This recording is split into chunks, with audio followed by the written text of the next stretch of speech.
Hi hello.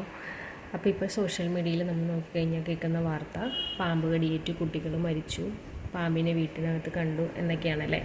അപ്പോൾ ഈ പാമ്പ് കടി ഏറ്റ് കഴിഞ്ഞാൽ നമുക്ക് പ്രാഥമികമായിട്ട് ചെയ്യാൻ പറ്റുന്നത് എന്താണ്, എന്തൊക്കെ ചെയ്തുകൂടാ എന്ന് നമുക്ക് നോക്കാം.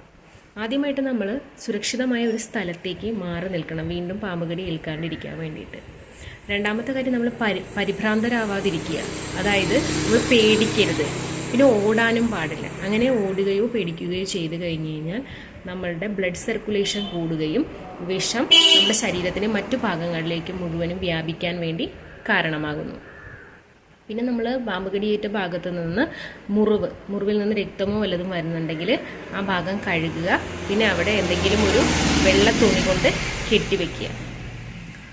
പിന്നെ ഒരു കാരണവച്ചാലും പാമ്പ് കടിയേറ്റ ഭാഗത്തിന് മുകളിലായിട്ട് ഞങ്ങൾ ചണം കൊണ്ടോ തുണി കൊണ്ടോ വരിഞ്ഞു മുറുകി കെട്ടരുത്. അങ്ങനെ കെട്ടിക്കഴിഞ്ഞാൽ അവിടുത്തെ ബ്ലഡ് സർക്കുലേഷൻ ഇല്ലാണ്ടാവുകയാണ് ചെയ്യുന്നത്. പിന്നെ ആ പാമ്പ് കടിയേറ്റ ഭാഗം നമ്മളുടെ ഹൃദയമിടിപ്പിൻ്റെയും മുകളിലായിട്ട് വയ്ക്കാൻ വേണ്ടി പാടില്ല. കഴിവതും അത് അനക്കാണ്ട് വയ്ക്കുക.